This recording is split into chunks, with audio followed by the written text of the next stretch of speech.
Welcome to An Apple a Day, a podcast, a resource, a community.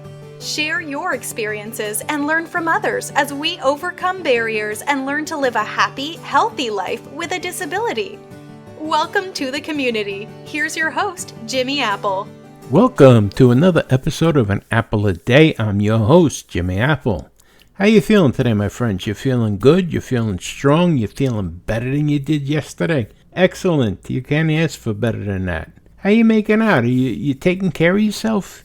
You going to the doctors? You going to physical therapy like you're supposed to be doing? You getting your medication? Hey, you're only halfway through the summer. Keep it up. Keep up the good work. Hey, we have got a good one for you today. Before I tell you, though, I got to remind you, An Apple a Day is brought to you by www.famousapple.com. Famousapple.com is the home site for this podcast, so if you get a minute, check it out. And while you're tripping around the web, make sure you stop by Living with a Disability. That's our group page on Facebook. You get there by going to www.famousapple.com/group. There's a lot of people over there talking.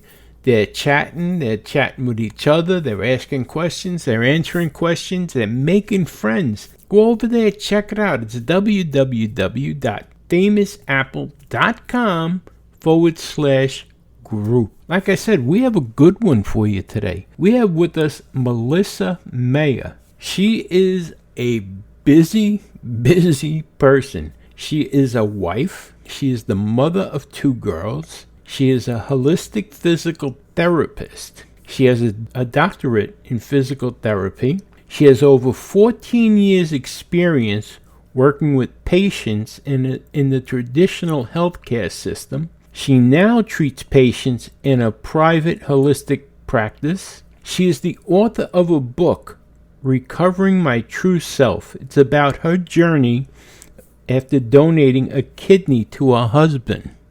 Yes, she donated a kidney to her husband. This woman is fantastic. She's a joy to talk to. We covered so many topics in this interview. You're not going to want to miss it.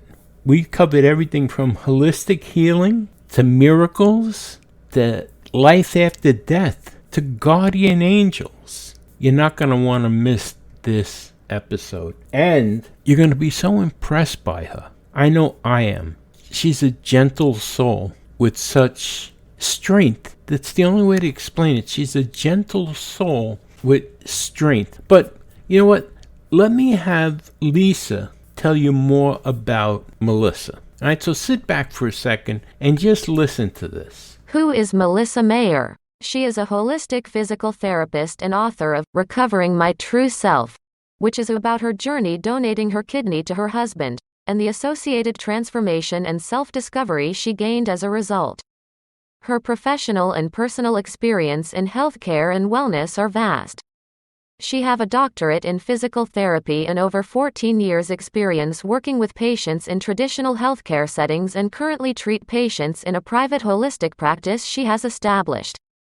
Her book has been described as a transformational journey that will be helpful to anyone seeking to become more aware of their own life's trajectory.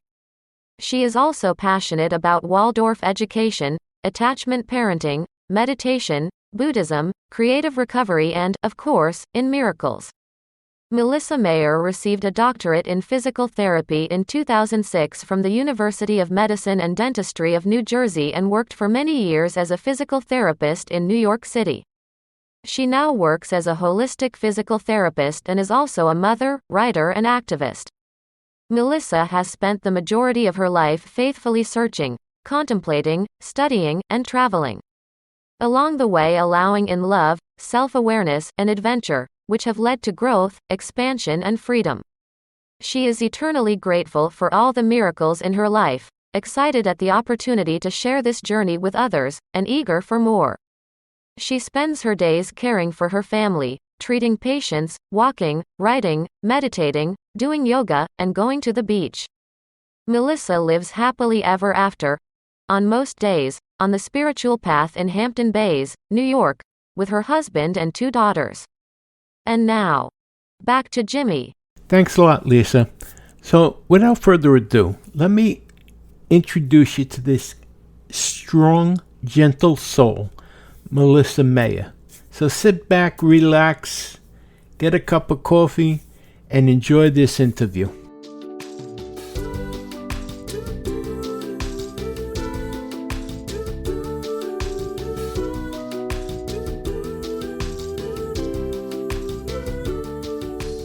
All right, as I promised you, I have Melissa Mayer with us, and she is an author, a survivor. She is a holistic physical therapist. She's a wife, a mother, and her husband's best friend.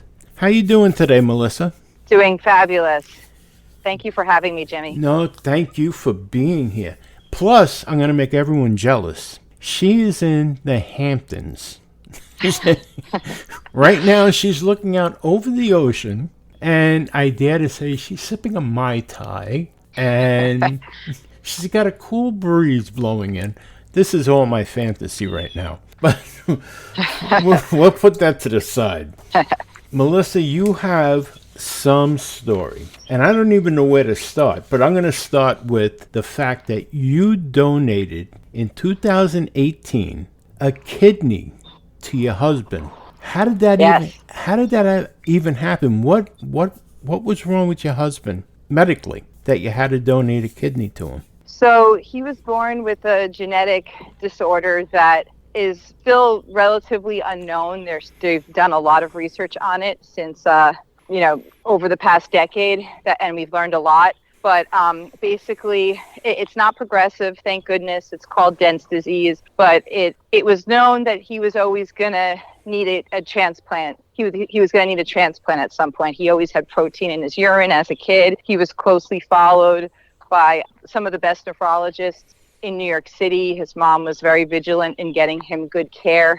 And he was followed, and they knew at some point he was going to need one, but they weren't sure when. They didn't know the progression of the disease. We knew each other since high school, so we had dated and went to college and got married, and he was followed by his nephrologist all through that time. And then at a certain point, they said, well, actually, his nephrologist retired. He started seeing a new one who said, all right, we really need to get the kidney transplant process underway. So we had all gotten tested. And then when they found out I was a match to be a donor and that I wanted to be the donor, they said we could put the process on hold and just monitor his creatinine until it was a really, really critical point. And that was 7 years from that point, which was kind of, I think, part of one of the biggest miracles of it all, that we were able to have our children, able to move out of New York City and out here to the east end of Long Island where we live now. And it goes to show, too, just as sophisticated and miraculous as our modern medicine is, there's still things that they don't know. And it was kind of like when we thought I was going to be the donor, I thought, we thought this was it. But then we had 7 years to just live our lives very freely. And I'm so glad we did, able to have young children and, kind of not be burdened with it at that point. Wow. Was he diabetic? No. Wow. No. He's not diabetic. He's otherwise, besides the kidney, very healthy. He did have some cardiac stuff going on in high school in terms of the sac around his heart, the pericardium, which he needed some interventions for. But otherwise, his heart, the rest of his body, very healthy. It was always just the kidneys that needed intervention. And now he's perfectly fine? He is. He's a full-time physician at our local hospital. So wow. He's in good shape. He wakes up, he goes to the gym before work. He works very long and demanding hours, but he's so energetic. He's a great father. He plays beach volleyball. I mean, he body surfs in the waves. You would never know. And at multiple times during the evaluation process, and even in the aftermath, one of his doctors said, "You look like, a donor, not a recipient." So we were really blessed. He takes good care of himself. I mean, he's on a lifelong regimen of immunosuppressives, which do have some side effects. Thankfully, they're very minimal, and he's incredibly compliant with them, which I think is another really big key in terms of his outcomes and how he's done. God bless him. So Melissa, you guys are like a power couple. He's a doctor, and you're a physical therapist. Now, I have a question about you being a physical therapist. Now, you graduated from the University of Medicine and Dentistry in Newark back in 2003, right? Yes. And now your first clinical experience was in New York Presbyterian Columbia Hospital when you guys were living in New York. Now, you worked for many years in outpatient sports clinic, and you also worked for the visiting nurse service, Yes. home care agency and stuff like that. Yep. Now, didn't Yeah. you? Go ahead. Yeah. And you said that you found shortcomings working in traditional healthcare? Yes. So, I'm grateful that I was able to work in traditional healthcare for so many years because, I'm sure as you know, and many of your listeners can attest, you really need to understand how to navigate our system. There's some wonderful benefits in terms of the amazing doctors, nurses, treatments, and things that are available these days. But at the same time, I think everyone's kind of aware of the shortcomings, the limited time with providers, the documentation that they are also very victim to.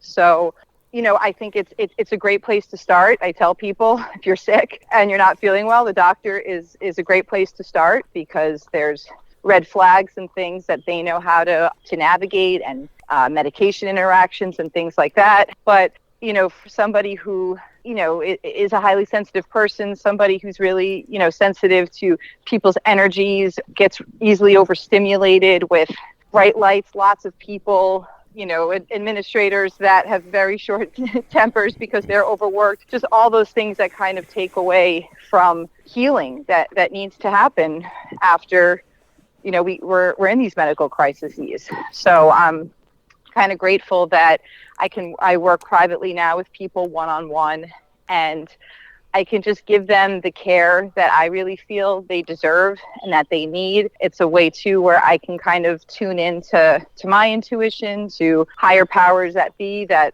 are also, I think, very involved in our healing, and just kind of put it all together. So like I said, working at one of the best hospitals in New York City, working for home care, working in outpatient clinics, there's so much for so many people, and I'm glad I can help direct people and I could help people navigate the system and say, you really should start here.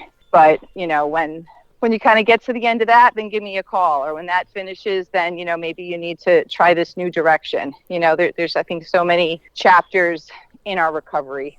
So I'm glad I'm able to help people with that. And interestingly enough, New York Presbyterian, which was my first job at a PT school, that's where my husband and I were patients after the kidney transplant. So it was especially great to know, just what to expect being in the hospital, and to just know, how these systems work. Sure. Now, can I ask you a question? And this may sound a little bit on the foolish side to you, but for the people that don't know, what is the difference between traditional medicine and holistic medicine? So traditional medicine, kind of the more like allopathic model of, there's a symptom and let's treat the symptom.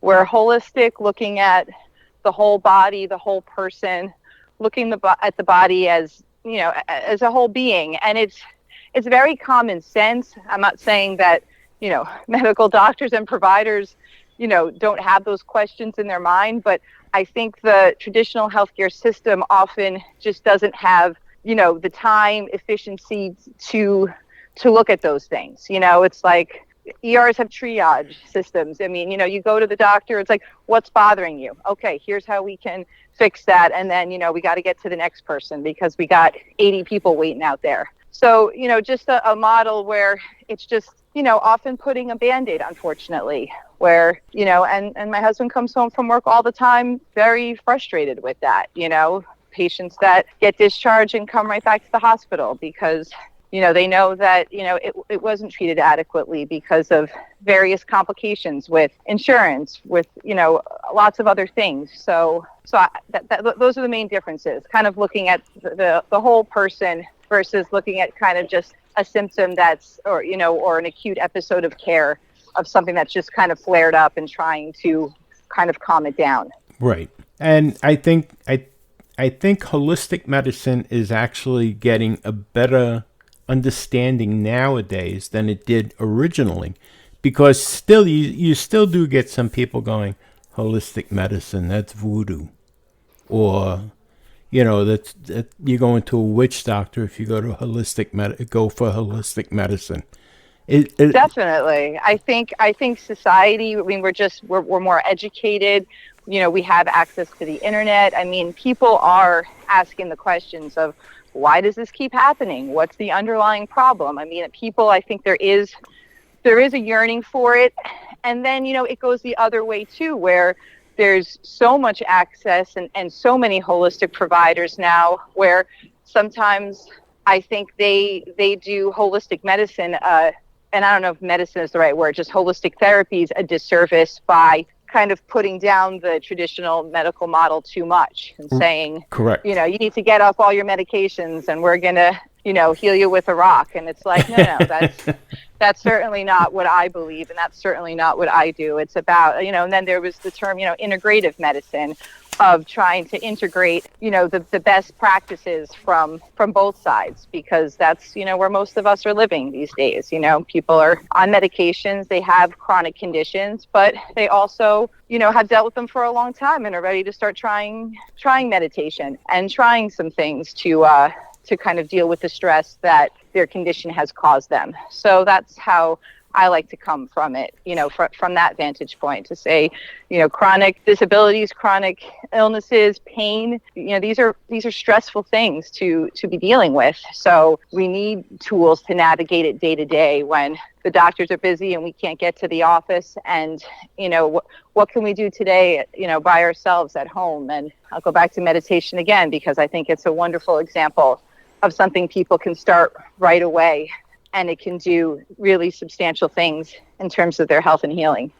Well, I think people are finding that when they're in extreme pain and the medicine isn't working that you're getting from a traditional doctor, they're willing to try anything to relieve pain, and they're finding that some of these things do actually work. I know for myself, I had a friend of mine years ago that I worked with. Him and his wife were studying Reiki, and I used to poo-poo it, when he started with it. And I went to work one day and I had such a severe sore throat, and he said, "Let me try this with you." And it was, I don't know, maneuvering something and laying the hands on it, and I would never admit that it worked. Never. It did. Now, fast forward, 10 years, 15 years, and I was home, disabled, and I was having home therapy, and one of my home therapists came in, and we were friendly, and it was after I had an amputation, and she said, would you be against me trying this? And she said, "Did you ever hear of Reiki?" I was like, oh my God. Yeah, I did. I heard of this. And she said, "Would you mind if I try it?" And I had a good experience with my co-worker at that time, Roger, and his wife. And I said, "Yeah, go ahead, try it." And it actually worked. And when you're in extreme pain, you're willing to try anything. And the funny thing is you find out that this stuff works. This stuff works. It does. And I think that willingness, is such an important piece. Right. Because, people, they don't realize that, healing begins with them, and resistance is such a huge barrier to healing. And, we become resistant for for many reasons. I mean, we live in a fear-based society where it's like, they're trying to screw you. That could be dangerous. I mean, we have these like protective armors around ourselves that we're very resistant. So the minute that we're willing to look at something differently, the minute that we're just willing, even if we don't know, but just to say, okay, how about we try this? I'm willing to see this differently. I'm willing to acknowledge this possibility that I could get better, because my fear-based self is like, that's impossible. How can that possibly fix me? This is complicated. I have this diagnosis. I have all this evidence to support that, I can't get better. Exactly. But the minute we could say, well, maybe I can try this today in this moment. And that can just start this process of healing. Like, that's the transformation. That's the breakthrough. And that can just gain so much momentum, of like, I feel a little bit better, so maybe I'll try it again tomorrow, or maybe that will lead to me getting back into this thing that I've been putting off. And, it could just start this cycle, and this road to recovery when we're willing to see things differently. That's exactly what I was getting at. The minute you open your mind just a little bit, crack that door open in your mind just a little bit. Because I was the most obstinate person. I was like, you're not touching me. And it just, and I was in that much pain the first time Roger did it, and I was like, try it. I don't care what you do, because the Halls isn't working, and the aspirin's not working, the Tylenol is not working. Go ahead, give it a shot. And yes. I was amazed. I would never admit it to him at the time. Yeah. Well, you don't have to, because that's the shift. I'm a student of A Course in Miracles, and A Course in Miracles says a miracle is a shift from fear to love. So in that moment, you shifted from the fear to the love, and in that willingness to say, I'm gonna give this a try. So even if he admitted it or not, internally you had that shift, and that's the miracle. Well, I don't know. And that's what I love, and that's why. I don't know if I tell Roger I loved him. I like him a lot, but I don't. Yeah, I hear that. But now you just brought it up, miracles. You do believe in miracles, right? Absolutely. I mean, I experienced a miracle. I mean, before the night, a day or two before the transplant, I felt like, I considered myself spiritual. I had done yoga and like to use the term universe, because, I didn't have a very strong, my mom tried for me to have a strong religious upbringing, but I never considered myself, a Christian and kind of the traditional, religious model, but like to acknowledge that there was something out there besides me. And then, before the transplant, I kind of had this moment of spiritual surrender. I said, God, if that's who you are, I don't know. I need a miracle here. My husband's going to be under. I'm going to be under. We have children. I don't know how this is going to end. Like, please, I need a miracle here.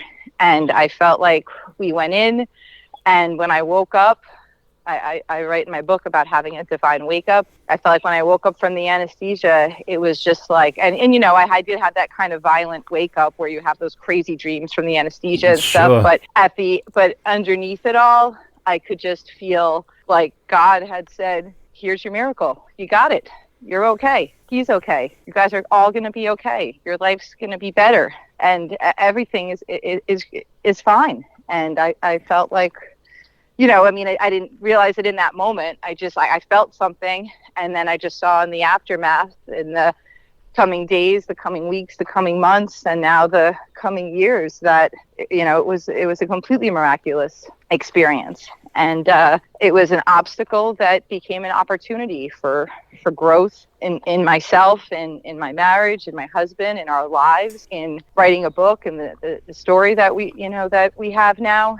And I don't want to say I'm grateful for my husband being sick and having to go through all that, but I'm grateful for the opportunity to have grown and to have experienced that miracle. I'm certainly very grateful for that. And I'm sure that whole thing with the operation and donating the kidney, that had to have solidified your marriage and your family. I mean, how could it not? Yeah, I mean, we had always had a very strong relationship and marriage. I mean, my husband has, always supported my dreams and supported me. mentally and physically. I mean, in every which way that I always said that, because, people come up to us all the time and say, wow, he owes you big.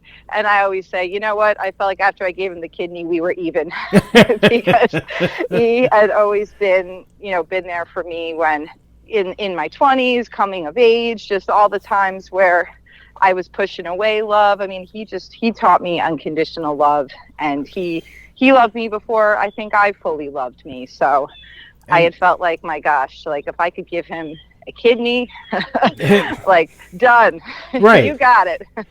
No, but I'm saying this just had, like, at this point here, you have to know that nothing else, if nothing else, you guys are together for life. Oh, definitely. And that we were meant to be together. Exactly. Because, like definitely at times in my life, because we had met young and we had always had, gotten along and had a great relationship. But, I think I love Eckhart Tolle and about how, the overactive thinker in your mind. And I always thought, is this the right person for me? Are we going to have the right life together? Is this how it's going to be? And then I think the transplant pretty much solidified, yes, you guys were divinely meant to be together in this life. I was going to say, pretty obvious. If you're still questioning that, there's a problem. Yes, yeah. There's been no more questioning, and our relationship has definitely gotten deeper. I mean, even there's this whole interesting thing that we didn't know about prior, but we've learned since that there's this thing called cellular memory, where we think who we are is just maybe like in our physical brains, but actually it's in our cells, and organs are big groups of cells. So when an organ is transplanted into somebody else, there's, an essence of that person that's put into the other person, and it can start to come out and manifest. And I've read books about it and talked to other organ donor recipient pairs about the same thing of, like, personality traits or things that have come out in the donor. And my husband has had, he's always been a very kind of like masculine, pragmatic kind of guy, like loves his football and stuff. And then ever since the transplant and several months afterward, he just has this more creative side. He can, he does this thing called needle felting. It's a Waldorf education craft where you take wool roving and you needle it into animals or any sort of shape that you want to make. But just it's a creative process that I was never able to do, but I had the basket because I was trying to do it with my kids, and he just picked it up one day, and all of a sudden he could do it. And people in his life were like, Ken, you made this? Like, they had never even seen him really do anything creative. And then all of a sudden he just had this, like, creative side to him. And we always joke that's my kidney. And just there's little things in him now, but just more sensitive things about him, or just things that we just laugh about, that's my kidney. Well, and that's another just kind of miracle and little sidebar of just how amazing the body is. Let's hope he doesn't go through menopause. Yeah. I don't think that. I'm only kidding. Let's hope not. No, that's great. That's it. Well, you know what that's like? That's like twins. How twins share. Yes. And twins can feel each other. I always find that all amazing. I think that's great. Now, yeah, me too. Now, back to miracles. The people that you work with, do you ever see miracles in them, like in their recovery? Like, yes, that's all the time. That's gotta be so satisfying. Very much so. Very much so. I mean, even when people come to me, I mean, they kind of just find me. I mean, they were, if I've seen someone, they refer, they tell their friends, and it comes to me like that. But just a lot of times, you have pain.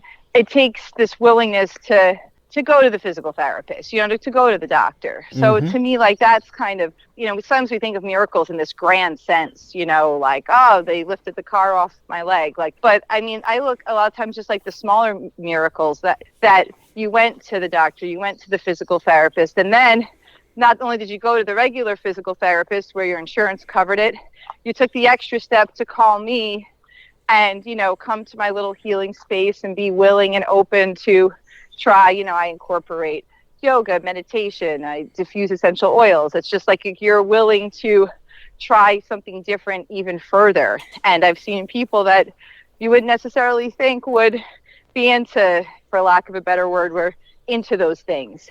And they come and they're like, wow, this is kind of cool. And I think, or this works really, not even that it's cool. It's that, they're like, I can't believe how much better I'm doing, or I can't believe the results I'm seeing. And to me, that's a miracle that they had that shift. And I always tell them, I mean, yeah, I was here facilitating, but you were the one allowing that to come in. You were the one willing to, try these new things, do it at home like I asked you to, because I often see people, just like once a week for a few weeks versus, going to a therapy clinic like 3 times a week. Right. So I'm like, I'm going to see you once a week, but I need you. I even have them sign their exercises at the bottom that like, you're going to be a willing participant in this process. It's a process of co-creating. Like I can't heal you, unless you're willing to experience healing. It goes both ways. So I think that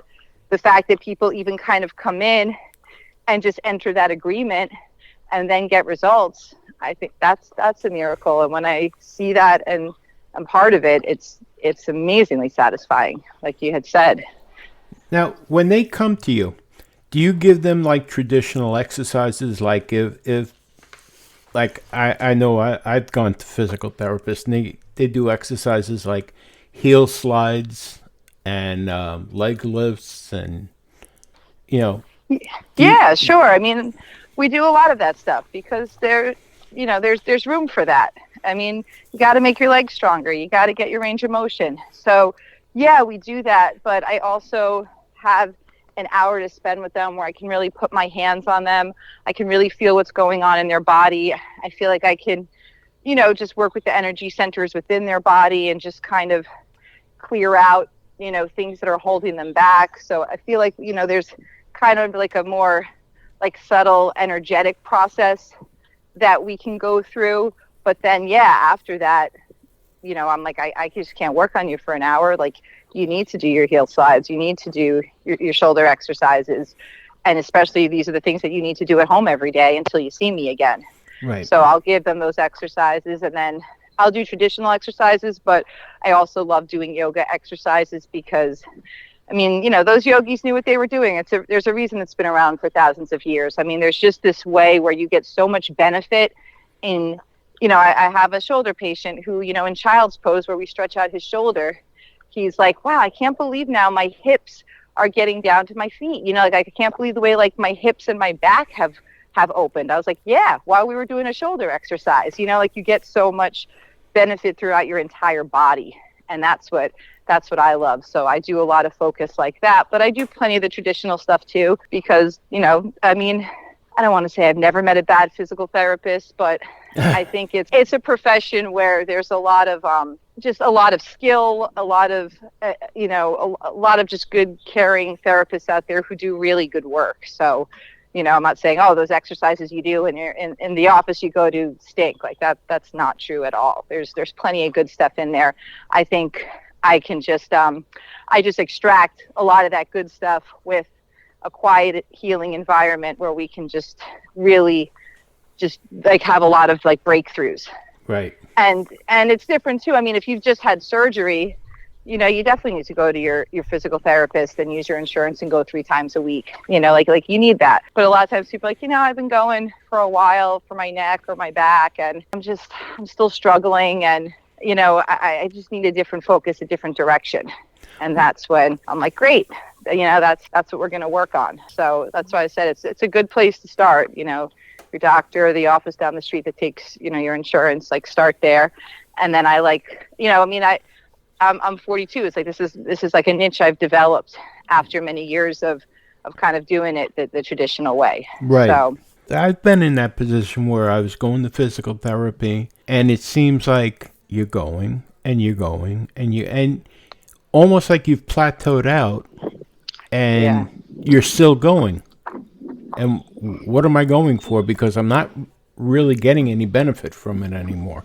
And that's when you get to that point where, I think I'm going to call off today. And now you're missing appointments. Yes, You know, exactly. And that's when I think that's a real crossroads. And it really can be an opportunity, but again, not an opportunity that you can have in a traditional healthcare setting where the insurance is not going to pay if they don't see that you're making improvements and making gains. And the therapist maybe doesn't have time to sit down with you and say, okay, let's refocus your goals, and let's think about, maybe it is time for you to, take some time off and do some stuff on your own and see how you do. And, we'll touch back in a month. That's how I think it should be. And that's how I like to work with people. But in a traditional model, it's not really very practical to work like that. So that's why I like doing what I do at this point, because a lot of people go in and they learn the exercises and they go 3 times a week, and it's helpful. And then I like that they've been through that process because they know. It's like, I've experienced that. I'm like, okay, good. So we're going to go from there. And then we're going to say, you were talking about, your $70 million bucket list. Like, what are those things that you're excited to get back to? What are those things you really want to be doing? exactly. And what's holding you back? Like, let's get there. Let's go there, Now, back on the spiritual end of it, do you believe that people actually have, or do you believe in guardian angels? The reason I ask this is because people get hurt, and do you believe that that there's somebody there with them, helping them through this physical therapy? Definitely. I believe in divine intelligence watching over us every moment of every day, each and every one of us. Going back to that resistance, I think it's sometimes we don't hear it, we don't see it, we don't feel it, we feel disconnected from that, but that it's it's a radio station that's always available and always on, but we just can't tune into it. So yes, I don't know if I call that angels per se, but a broader divine intelligence that is there at every minute, willing to hold our hand, willing to take us across that threshold to, where we want to go. Yes, I believe that that's always there. And, and I know it, how hard it is for people to have that faith and that belief, especially when life does, deal you a pretty rough hand. And it's very understandable for people to be like, screw that, look at what I'm dealing with right here, especially in this day and age, and income inequality, and just, the pandemic, like so much is happening for people to say, yeah, but look at all this. And I say, I know, but there is something much bigger than us that's guiding us, and to just take a step back, which, again, why I love meditation so much, because I think that's an opportunity to just stop and connect with our breath and like tune back into that divine force and intelligence to say, all right, what would you have me do today? Where would you have me go? Because I don't know what to do, like we're just people trying to navigate this. And I don't think we're strong enough to handle a lot of these really, really, really trying and difficult situations. So we need to tune into that divine intelligence to help us steer the ship and help us navigate. Because I think when we do, then all of a sudden we're like, wow, there was some ease today in this process that I thought was going to be so hard. There was this kind person that smiled at me in a way that I just felt like someone had my back today. Like you just have those moments and you tune into it. And again, it can gain such wonderful momentum when you just start to recognize it, when you start to listen to podcasts like this and see people like you who are modeling, lives and taking steps to say, look at what you can do, just like it's so encouraging what you say to people and what you do. And I think it's so uplifting. And then that to me is feeling like it has such a divine undertone to all of it. I appreciate that. Oh, I'm so glad you said meditating, though, with this, because that's what I was getting at. When you meditate, do you think that you connect with your guardian angel? Do you think? Yes. That's what I was hoping you were going to say, because when you meditate, I hate to think that when you meditate, you're just like clearing your mind. I want to believe that when you meditate, you're actually connecting with someone, somewhere, somehow, if that makes sense. It makes total sense. And I think And I think the only thing I would add to what you just said is that can initially be very, I think, a little intimidating to people, to be like, I don't know how to tune in, and I don't know how to, tune into my angels. Like, and it's just, that's why it's like, just start with focusing on your breath. Just feel the breath coming in and coming out. Don't worry about clearing the thoughts in your head. Don't worry about finding God, just because, it's been very secularized, which isn't necessarily a bad thing initially, to just, they do mindfulness in the schools, at businesses now. And it's wonderful, because they find it, people are more productive and it works. So I think initially it can be very helpful to just say, it's just a very, very simple exercise with the breath. And then you start to realize how powerful that is and how deep that can go, and how inspiration, I've heard Wayne Dyer say, means, in spirit, in like you're inspiring. It's like, you're breathing in, and then you are connecting with your guardian angels, or whatever the word you want to use for that, a divine force, spirit, the universe. So that's what I think is so, and you realize the simplicity in so much, we're complicated people, but there's such simple solutions. So I think meditation can start off being this real simple process of just breathing, and then it can have such a profound spiritual, deeper healing effect. Right. And you can start wherever you want to, wherever you are on that continuum is fine. And it's such a personal experience. Yes. That's how I find it. It's a very personal experience, and it's not something that you have to answer to anybody else about. Yes, So- I love that you said that. It's a very personal experience and it's a personal experience that you can do out in public. My Exactly. kids have swim lessons today, and when I just, after I'm rushing around and getting them here and there, to just find a place where I just sit and I breathe with all the people around me, it's like I'm having that personal, deep connection with people all around me, Exactly. And you can pray, you can meditate, it's a personal experience that nobody else can interfere with. And it Absolutely. it can just bring that calmness to you. And you'll be surprised how well calmness can affect the pain that you have, even if it's for a few short seconds or an hour. Definitely. I go to the Long Island Buddhist Meditation Center, and I've heard, the monk there who leads the meditations, sometimes it's like pain. You think like, well, don't focus on it. Don't think about it. And that can help initially maybe, but eventually it's, what resists persists. And I've heard him say, think about the pain, breathe into the pain, because sometimes the pain will pass, the thought of the pain will just, you can settle in. And I'm not saying you could just make the pain, people that have severe stabbing, 10 out of 10 pain, you could just make go away with the breath. But to some degree, you can help modulate pain just by being still and just kind of almost like sitting with it for a moment and just saying, okay, this is pain. My body is registering this is pain. And, there it is. And I'm still here. I'm the person underneath the pain. I'm the person underneath all of this. So, Sure. Yeah, I'm registering pain, but I'm going to go underneath it. I'm going to kind of go beyond it. Now, I have another question along these same lines. Do you believe there's an afterlife? Yes.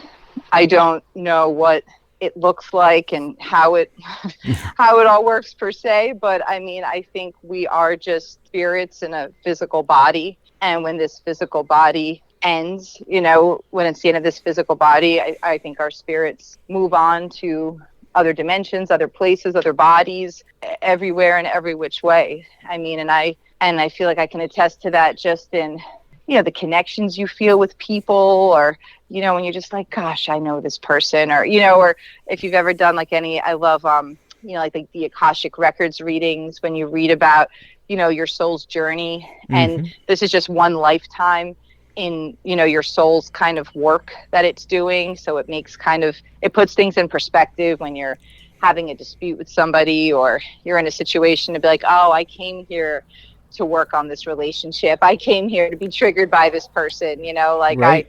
my body my soul chose this life to say, like, here, you're going to work out some stuff.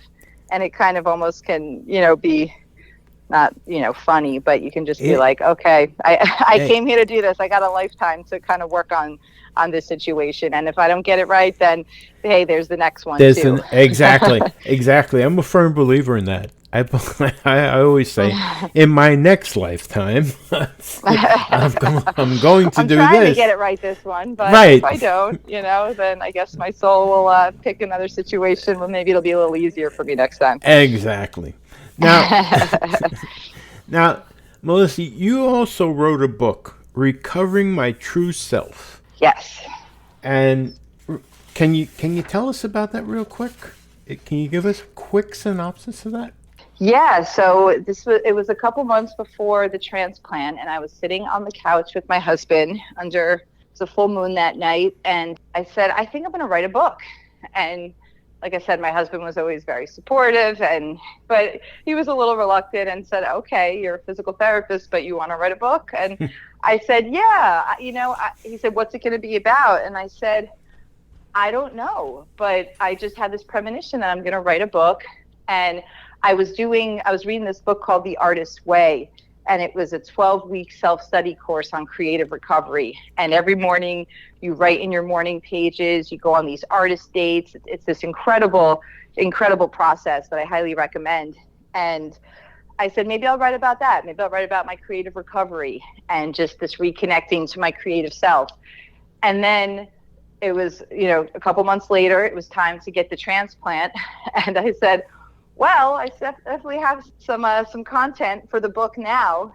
And, the book kind of started just morphing and shifting.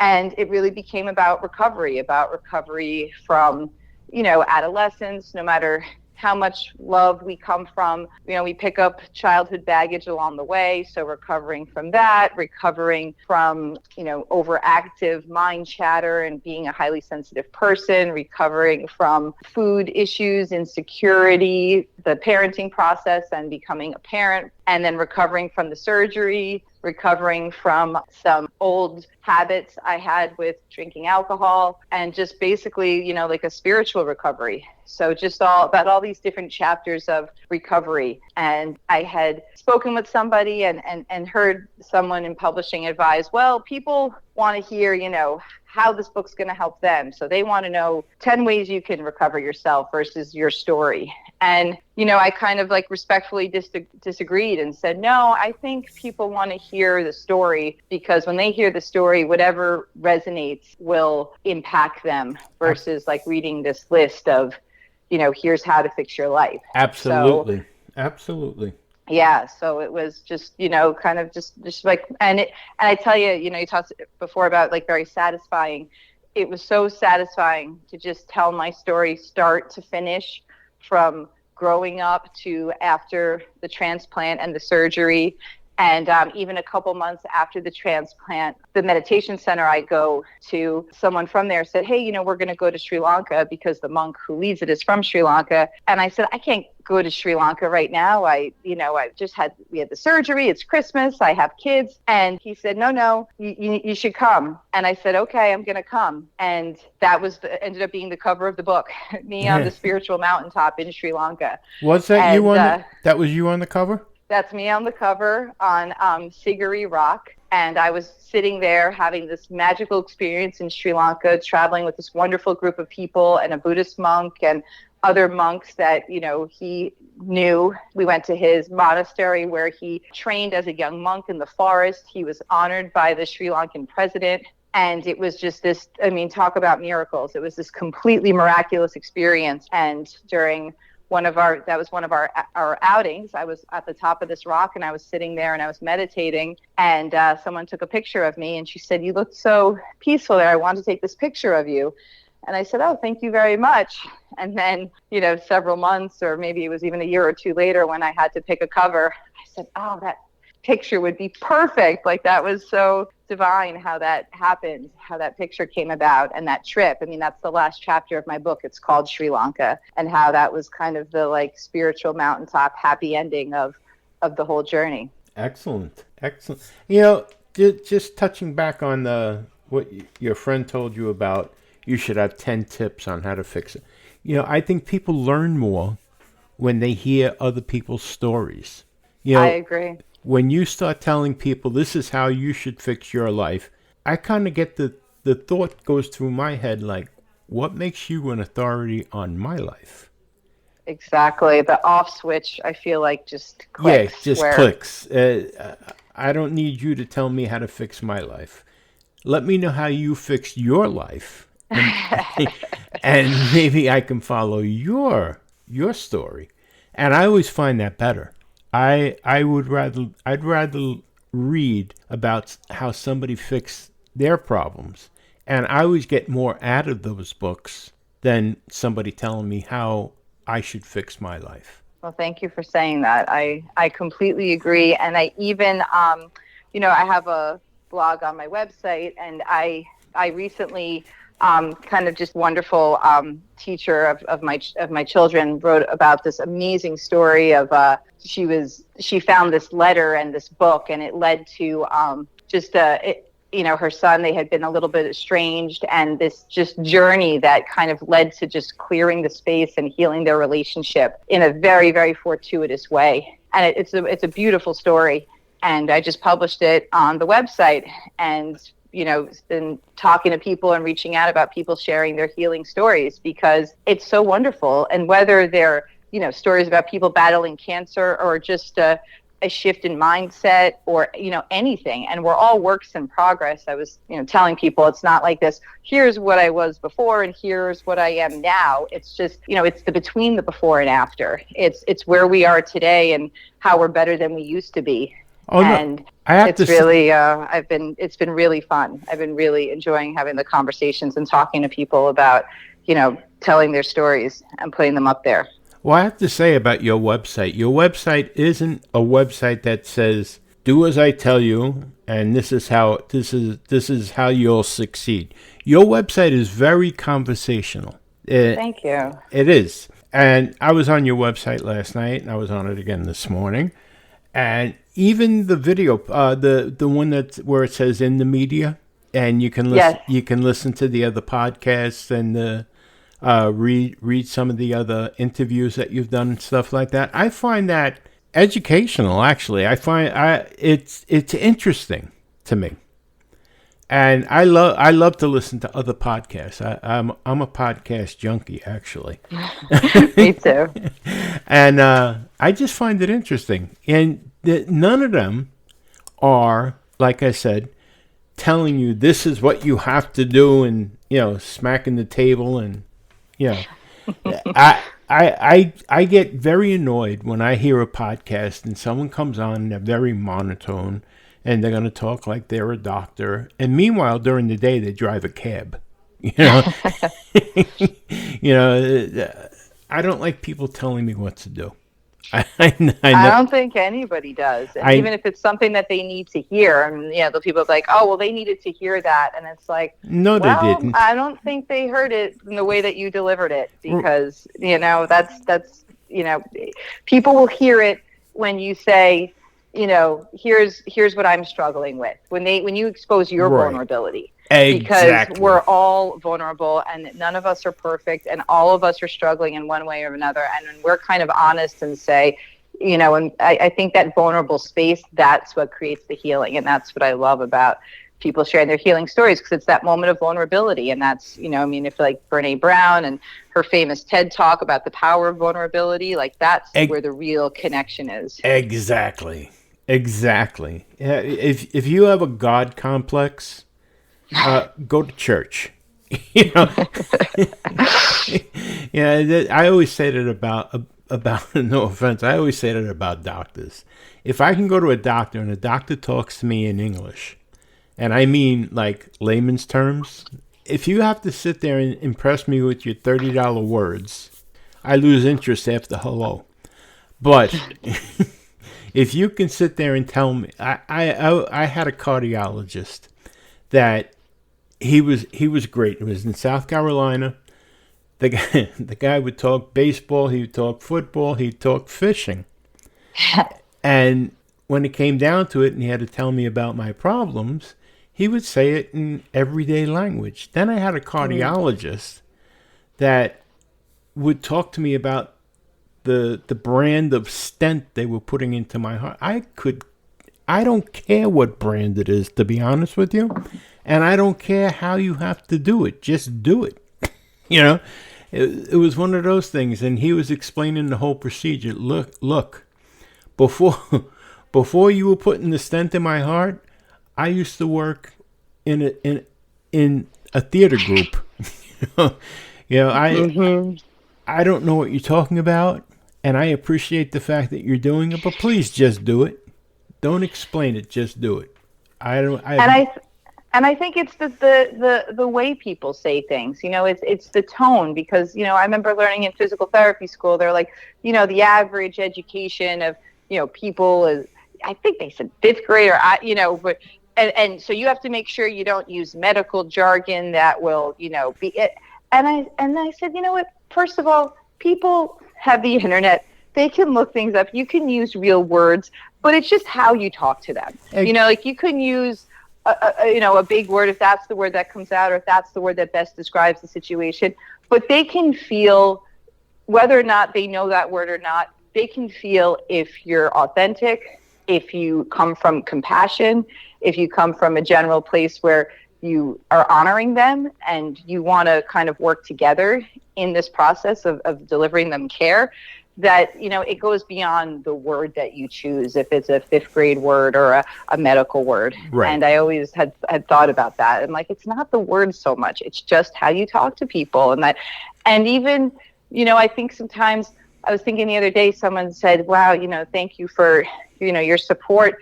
And I remember sitting there thinking, I don't think I had said a word. You know, it was just how you can sometimes sit there and hold the space for people to just feel like you honor them, that they will really, really respond to. Well, it's the bedside manner, as they say. Yes. You know, absolutely. You can come in and just, like you said, not say a word, but just be there.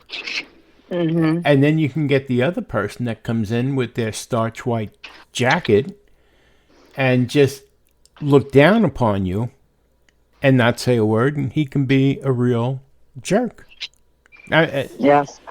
Yeah, and I've had both. And like I said, yeah, there's people that can use the $30 word and look deep to find the $30 word to tell you. And then there's other people that are using the $30 word because there is no other word to describe it. So Exactly. They're using the $30 word to kind of take some kind of edge on you, versus just that was just the word that they chose, but they have compassion for who you are. Exactly. And they can explain it, and, you know, we can all look it up. Right, exactly. And I laugh sometimes because my wife is a nurse. And oh, interesting. We'll go to the doctor, and it's me that's the patient, but my wife is talking to the doctor, and it's like a foreign language going on, and I'm just sitting there shaking my head going, yep. But that's the ideal part about having a translator with you. Now, yes, I do want to say that you do accept patients, and you're willing to do a 15-minute phone consultation with anyone to see if you're able to help them with your holistic physical therapy, right? Absolutely. I like to make sure that we're a good fit. I never schedule a session without talking to the person first and making sure that our expectations are in alignment, that I think that I have something to offer and they feel, you know, they want to, you know, they want to receive, or they want to kind of co-create with me. So yes, it's always, I always like to have that, and that's free, because, you know, that's right. Just the time that we need to take to see if that's a good fit. And you also have distant healing sessions available, right? I do. I can work with people distantly. And again, that's even more important why a phone consult initially is important, to make sure that, you know, we do feel that there is something to do in a distant healing manner, versus to say, you know what, this is something you really need to do in person, or, take care of first, and then maybe we can work distantly after you take care of that first. So I always like to make sure that, we do that screening first to make sure we're safe and to make sure that, it's in everybody's best interest. Yeah, the more I learn about the holistic healing, the more I'm in favor of it myself, to be honest with you. I've been doing interviews for quite a while now, and I've done more with holistic healers, and it just seemed, in the beginning, and I have to be honest, when I first started, I was a little bit skeptical about it. And actually, one of my medical doctors is very much into holistic healing, and they believe in it. And at first I used to think, when she first told me about seeing a holistic healer I had some stress in my life. I thought it was going to be, we're going to go out in the woods, strip down naked, beat drums and yell at the top of our lungs. That's what. I'll be honest with you. That's what I thought it was, and I thought she was nuts. But I did go and see them, and a lot of it was actually breathing and repositioning. I think it was repositioning your rib cage or something like that. But it did help. And this was back in Pennsylvania. This was a few years ago, and it did help. And it took a while for me to really get into it, and then I started doing the interviews, and I'd rather do that than take a ton of medication, to be honest with you. Yeah, and I think, like you said, there's doctors who are, I want to say, believing in it, but just seeing how, the most doctors I know do not want to give people medication that they don't need. Often people are coming to them and saying, I have pain, I have this problem, what can you do for it? And they say, well, here's the medication that you can do for it. And if it's a situation where the medication isn't, necessary, or, you're going to have a stroke or a heart attack if you don't take the blood thinners or things like that, putting that aside, but to say, yeah, hey, if you want to start trying this first, give it a try. There's studies that say exercise is just as effective as some of for mild depression as an antidepressant. So I think many doctors would be thrilled to have people say, you know what, I'm going to try the exercise program first, or, I'm going to try this other holistic therapy first. And then if it's not working, or if I'm really struggling, or, if it's an extreme situation, then I'm going to try it. I think most doctors would be like, that sounds great, because they don't want to give something to people that they don't need. I think they are willing to work with people more than they think. It's oftentimes when they come in demanding that they need to be better and they need the doctor to do something, and they have, standards of care and practice patterns that they have to work within. And they tell you this is how they treat these things. But, we have the empowerment and the ability to say, well, what are some other options? And maybe I'm actually going to try these options and wholeheartedly try them, not just be like, yeah, I tried a vegetable, and it's like, well, it takes more than that, Well, now if only we could get the insurance companies. Yes, that's on definitely board. Yeah, that's been a challenge. They would find out it would be a lot less expensive than some of the other things that they're paying for. Exactly.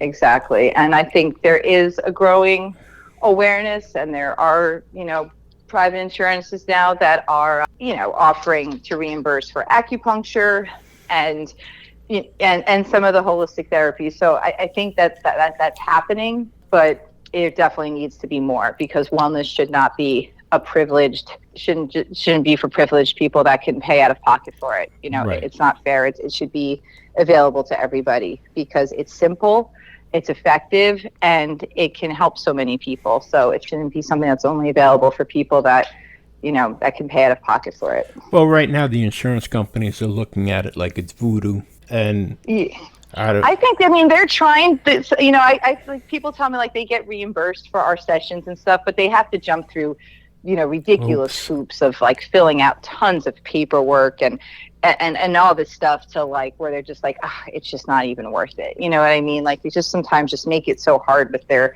kind of bureaucracy and the systems, which, and again, and some people just don't have that capacity to navigate, the internet for hours, or, to, sit on the other end of the phone and talk with people, because some people just don't have the time or the energy and the wherewithal to do that. So that's when it becomes really unfortunate. But like I said, a lot of things, there are things we can do on our own, and when we start doing things on our own, then all of a sudden we start hearing about other things that are available to us. Like, when we're willing to say, let me try, a little exercise, or let me try a little bit of the meditation, or let me try and read this book. Yeah. And then when you do that, all of a sudden you're like, look, it has a website for more things I can do. And then you go to that and then you say, oh, wow, someone was telling me there's a guy down the street, and, I'm going to go to him. And you know what I mean? It's just like these things have this ability to pick up some momentum once we plant a seed. That's and right. Say, I want to try this. And then all of a sudden the universe, conspires in our healing. Our body's natural affinities are towards balance, equanimity. We get a cut, it heals. So we are more prone to that, but we just have to allow it, and we have to be vigilant with it. That's right. It snowballs, and yes, who knows where it'll go. Hopefully it'll turn into a snowman. Big bold. Listening to podcasts like this, these are really good steps in the right direction that Definitely. That inspire and uplift us. And then when we're in that place of upliftment and inspiration, then we're like, all right, we're going to go out there and we're going to give this a try. When that doesn't work, we'll try something else. Melissa, what is your website address? It's www.melissamayer.org. melissamayer.org. So on melissamayer.org, there's links to podcasts I've been on, links to my book, Recovering My True Self, which is available on Amazon, Barnes & Nobles, and wherever books are sold. And also my contact information to do a phone consult, and also my healing community, where you can read the healing story I was telling you about, and also submit your healing story. So anybody out there, Jimmy, obviously you have an amazing healing story. I know you're very busy doing podcasts too, but anybody who wants to send in their healing story, it doesn't have to be long, 300 words. People don't have a long attention span. They click quickly. So just a short story of how you've experienced healing today, in the past, or how you're hoping to get it in your future. I'd love to hear from you. Well, let me just say this. If you didn't get the address, it's going to be in the show notes for this episode. And definitely you have to contact her. But even more important, you have to get her book. And you have to read the website. This is the most conversational website that's out there right now.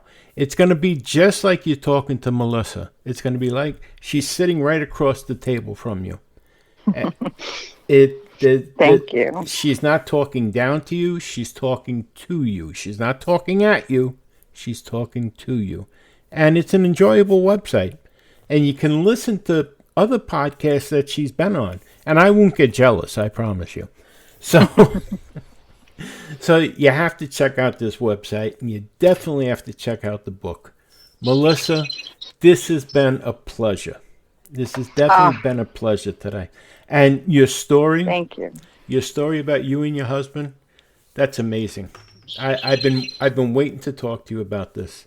That's just super amazing. I know you guys are going to be together for life. Absolutely. Thank you so much, Jimmy. This was such a pleasure for me as well. And your generosity, I really appreciate all of it. Much love to you. I just love talking to you today. And hopefully we can talk again. So anytime. Definitely. Well, thanks again for being here today. And I'll talk to you again soon. Very good. Have a Peace great day.